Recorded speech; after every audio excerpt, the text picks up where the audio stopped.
Hello traders. In this video, we are looking at the Sentiment Zone Oscillator or SZO.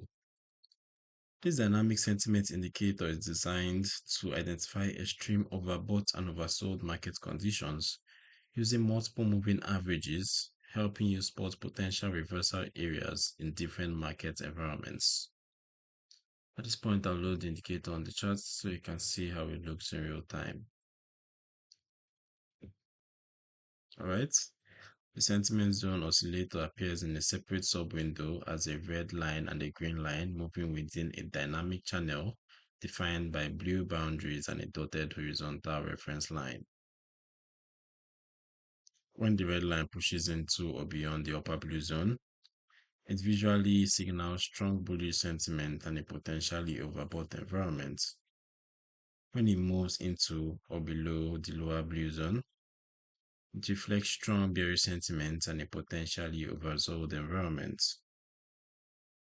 A basic approach watches for the red line to cross above or below the dotted horizontal line and then hover near the upper or lower blue band, indicating that sentiment has shifted into an extreme zone.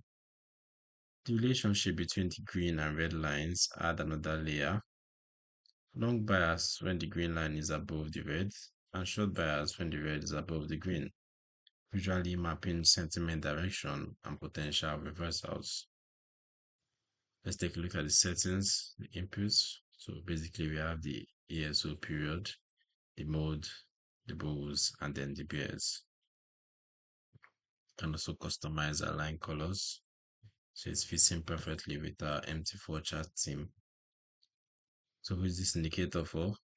The sentiment zone oscillator, suitable for traders who want to trade sentiment-driven reversals or confirmation, and it can be used in scalping, day trading, swing trading, and position trading.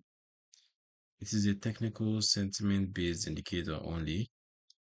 It does not factor in fundamentals and can generate misleading signals in volatile or sideways markets, and its moving average nature means it can lag, causing late entries or exits.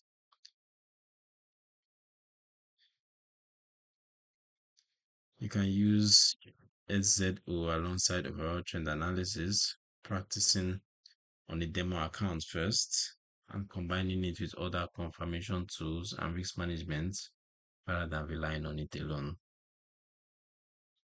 The learn more link is in the description below. You can read the full Sentiment Zone Oscillator article, including strategy details, pros and cons at the Forex Geek. Don't forget to subscribe and turn on notifications so you don't miss future educational videos.